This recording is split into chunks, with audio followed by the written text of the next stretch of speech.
Bonjour à tous.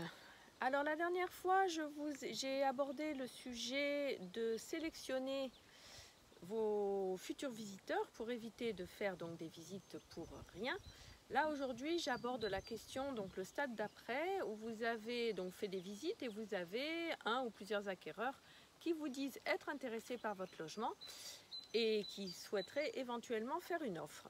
Donc c'est peut-être le moment, si vous ne l'avez pas fait avant, de poser des questions sur leur situation financière pour vous assurer un minimum de leur solvabilité. Parce qu'en fait, donc, vous avez trois options possibles pour que votre acquéreur achète votre logement. Soit il va payer comptant, c'est la solution la plus confortable pour vous. Soit il va faire un crédit, soit il doit vendre son logement pour acheter le vôtre. Cette troisième solution étant la moins avantageuse pour vous, ou la plus compliquée en tout cas. Donc si votre acquéreur vous dit que s'il achète votre logement, ça sera un paiement comptant, eh bien c'est vraiment une bonne nouvelle pour vous parce que vous n'aurez pas de conditions suspensives de crédit lors de la signature du compromis. Après, vous pouvez quand même poser quelques questions en demandant est-ce qu'il a vendu, comment a-t-il cet argent, peut-être qu'il a hérité, peut-être qu'il a pu vendre un autre logement précédemment. Voilà, essayez d'obtenir quelques réponses pour vous assurer qu'il ne vous raconte pas d'histoire. Donc le deuxième cas qui peut se présenter à vous, et qui est le plus fréquent, c'est lorsque votre acquéreur va devoir faire un crédit pour acheter votre logement.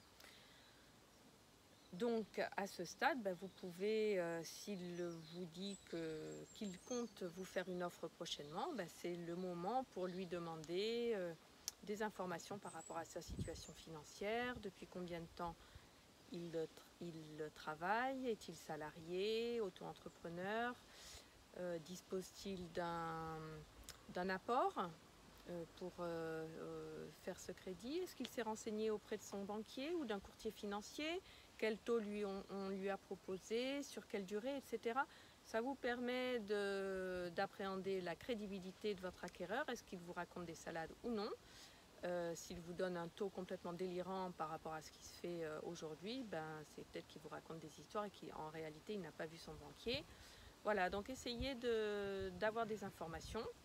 Donc, le dernier cas de figure, c'est lorsque votre acquéreur vous dit qu'il doit vendre son logement pour acheter le vôtre. Donc ça, c'est le cas de figure le moins favorable pour vous, une vente en cascade. Vous devez donc à ce moment-là prendre des informations par rapport au stade de vente de son logement. Est-ce qu'il a signé un compromis? S'il a signé un compromis, le délai de rétractation est-il passé? Quelles sont les conditions d'achat, quelles sont les conditions de vente de son appartement? C'est-à-dire, ses acquéreurs font-ils un prêt? Est-ce qu'ils payent comptant? Ou est-ce qu'il en est à ses tout débuts? Et auquel cas, le jour où il vous présente son offre, eh bien, ça sera à vous d'accepter ou non et de prendre le risque qu'il ne vende pas son appartement et que donc il ne puisse pas acheter le vôtre. L'autre option, c'est bien sûr, si vraiment votre acquéreur a un coup de cœur pour votre logement, eh bien, il a aussi la possibilité de prendre un prêt relais. Et à ce moment-là, il faut qu'il aille voir son banquier. Et vous, ça serait beaucoup plus simple pour vous et plus sécurisant pour vous. Voilà, donc toutes ces questions, c'est bien d'essayer de les poser le plus tôt possible. Dans le meilleur des mondes, si vous aviez plusieurs acquéreurs qui vous disaient qu'ils souhaiteraient éventuellement vous faire une offre, eh bien, ça vous permet de sélectionner le plus en amont possible et de réfléchir aux différents profils qui se présentent à vous.